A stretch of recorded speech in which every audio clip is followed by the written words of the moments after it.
जय श्रीमन नारायण। आप सभी भक्तों को आज मैं आप सभी भक्तों को पूज्य गुरु जी के वीडियो के माध्यम से निर्जला एकादशी व्रत के विषय में कुछ बताना चाहती हूँ, जो कि ये निर्जला एकादशी व्रत ज्येष्ठ माह में आती है। इस व्रत का गुरु जी ने बहुत ही महत्व बताया है। इसका इस एकादशी के क्या नियम है और कैसा करना चाहिए और क्यों करना चाहिए, तो आइए सुनते हैं पूज्य गुरु जी के इस वीडियो के माध्यम से। श्री शिवाय नमस्तुभ्यं। ज्ञानदशमी एकादशी है। स्कंद पुराण यहाँ तक कहती है कि इस कथा के चरित्र को जो श्रवण कर लेता है उसको 26 एकादशी करना भी नहीं पड़ती। इस एकादशी की केवल ये कथा सुनकर ही वो तर जाता है। बहुत ध्यान से सुनना इसको, कथा तो बड़े भाव से सुन लो इसको, है? बड़े प्रेम से। इसलिए सारी एकादशियों में निर्जला एकादशी की महत्वता शास्त्र प्रमाण करता है। महाराज, निर्जला एकादशी का उद्यापन जो करा जाता है, उसका उद्यापन और प्रदोष का जो उद्यापन करा जाता है, इन दोनों का क्रम लगभग एक जैसा ही। तो निर्जला पहुंची है और निर्जला ने जाकर भगवान नारायण से निवेदन करा। भगवान विष्णु ने पूछा, क्या बात है निर्जला, आज तुम खेलती हुई यहां पर आकर खड़ी हो गई, क्या हुआ क्या है? क्या तुमको गौलोक धाम में आनंद की अनुभूति नहीं हो रही जो तुम बैकुंठ में आई? निर्जला घूमती घूमती भगवान के सम्मुख में पहुंच गई। भगवान ने पूछ रहे हैं, बार बार पूछा, निर्जला हुआ क्या तुमको?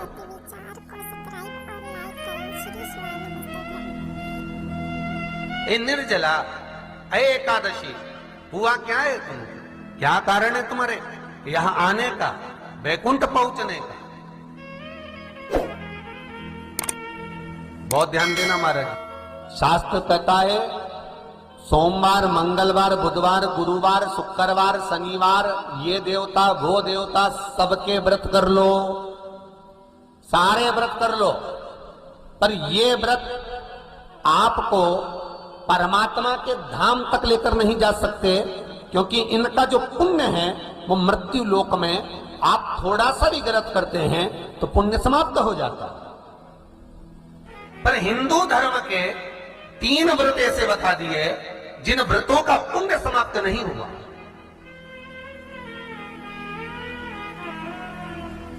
हिंदू धर्म के 3 व्रत ऐसे हो गए जिनका पुण्य समाप्त नहीं हुआ महाराज, जिनका पुण्य प्रबलता में बढ़ता गया। पहले नंबर पर एकादशी, दूसरे नंबर पर प्रदोष और तीसरे नंबर पर शिवरात्रि। एकादशी भी 26 है तो प्रदोष भी जम के बोलते जाओ 26 है। शिवरात्रि केवल 12, केवल 12, और अगर अधिक मास की पड़ जावे तो ये पर अधिक की आय सो 13 है। तो यहां शास्त्र कह रहा है कि 3 व्रत हमारे यहाँ जिनका पुण्य समाप्त नहीं हुआ, जिनका पुण्य प्रबल हुआ, बड़ा। इसलिए आज भी माता एकादशी का व्रत करती है, और एकादशी का व्रत कर कर अगर कोई जीवात्मा को देते हैं, कोई मर भी गया तो उसको एकादशी का दान देते हैं। एकादशी का उसको दान दिया है। महाराज निर्जला खड़ी है, पूछा क्यों आई, क्या कारण? निर्जला आई तब लक्ष्मी मैया उठकर निर्जला के करीब में गई। निर्जला बहुत सरल थी। निर्जला कहते हैं कामा एकादशी सबसे लंबी है। कौन सी एकादशी? कामा। फिर मोक्षदा उससे नीची है महाराज, और निर्जला जो है बिल्कुल छोटा स्वरूप है। निर्जला का मतलब देखा जाए तो केवल 2 चोटी करी हुई है। मस्तक पर भोर लगा हुआ है निर्जला के, माथे पर बिंदी लगी हुई है निर्जला के, सुंदर गले में तुलसी की मालाएं पहनी है निर्जला, हाथ में जो हाथ फूल जैसी माताएं पहले पहनती थी, आपको ध्यान में होगा, ऐसा बड़ा फूल होता था, अंगूठियां पड़ी होती थी, हाथ में ऐसा लगा रहता। तो निर्जला हाथ फूल भी तुलसी के धारण करी, बड़ा सुंदर स्वरूप है माता निर्जला का। महाराज छोटी है तो माता लक्ष्मी उनके पास में गई और निर्जला से जाकर पूछा, निर्जला तेरे आने का कारण क्या है, तू बता। नारायण आपसे पूछ रहे हैं कि क्यों आई हो, किस लिए आई हो, क्या है तुम्हारे आने का कारण। निर्जला ने कहा, मेरी विनती केवल इतनी सी है मां कि मैं ये चाहती हूं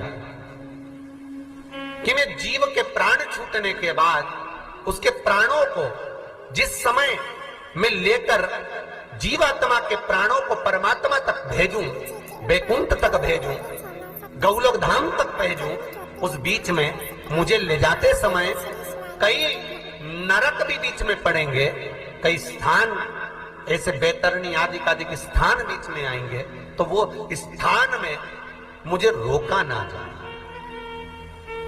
मैं सीधे भगवान के धाम पहुंच जाऊं। ऐसी कृपा, ऐसी दया। जितनी भी माताएं एकादशी का व्रत करती, बहुत ध्यान से सुनना आज की कथा को, शायद जिंदगी में मिली ना मिली, पर ये कथा का रिश्ता तो बहुत ध्यान से सुनना।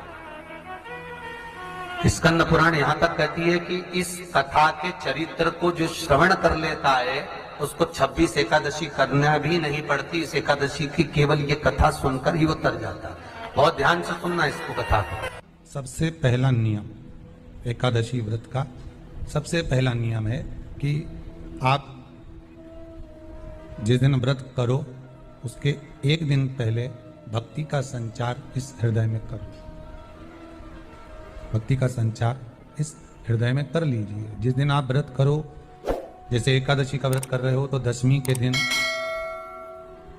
शाम का समय जब आवे, रात्रि जब होने लगे, शाम का समय आवे और रात्रि का आप जब भोजन ग्रहण करो तो उस भोजन में कोई ऐसा पदार्थ ग्रहण मत करिए जिस पदार्थ के कारण आपकी एकादशी बिगड़ जाए।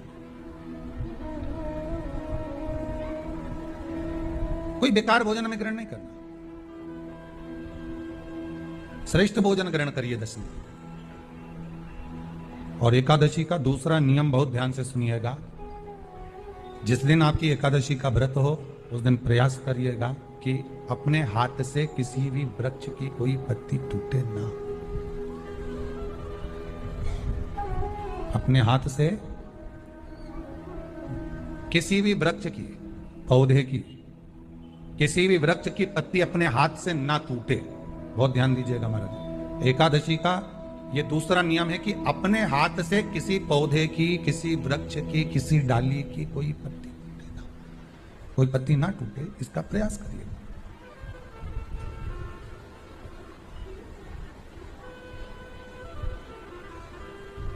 कितना सुंदर व्याख्यान कहा है, कितना सुंदर वर्णन है महाराज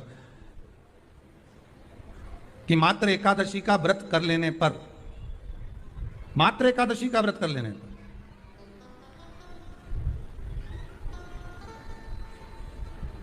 जो पूर्व में किया गया हमारा पाप कर्म है, हमने किसी जीव की हत्या करी है, हमने किसी को कष्ट प्रदान करा है, हमने किसी को अपशब्द कहा है, हमने किसी को ताने दिए, हमने किसी को आड़ा टेढ़ा कहा है, हमने किसी को गालियां दे दी है, मात्र एकादशी का व्रत ही कर लेने पर ये सारे जो दोष हैं वो समाप्त हो जाते हैं। सारे दोष हमारे समाप्ति पर आ जाते हैं।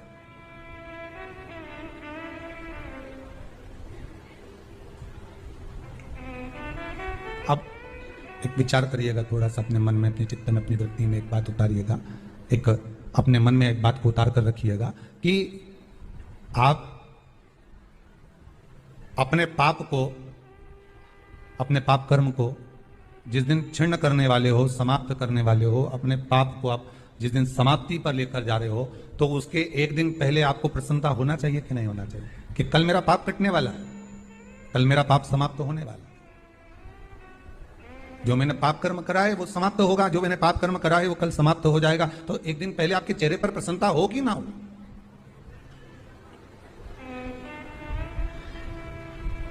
और चेहरे पर वो प्रसन्नता आपके आना चाहिए कि कल मेरा एकादशी का व्रत है, आज दशमी है, कल एकादशी का व्रत है, तो कल मेरी जब एकादशी का व्रत रहेगा तो मेरा ना जाने कितना कितना पाप, कितना असत्य, कितना कितना झूठ, कितना कितना प्रपंच वो समाप्त हो जाएगा। इसमें मुझे प्रसन्नता हो, इसमें मुझे आनंद था।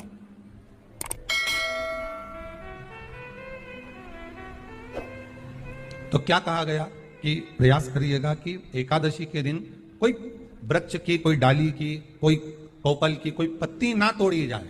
क्यों? तो कहा अगर उस पत्ती को हम तोड़ देते हैं, वृक्ष की पत्ती को या क्यारे में लगी हुई कोई डाली की पत्ती को हम तोड़ देते हैं तो एकादशी का पुण्य फल प्राप्त नहीं होता। आशा करती हूँ कि आप सभी को ये वीडियो पसंद आया होगा, तो प्लीज वीडियो को लाइक और शेयर जरूर करें और कमेंट बॉक्स में हर हर महादेव जरूर लिखें और हमारे चैनल सनातन विद्या को सब्सक्राइब जरूर करें।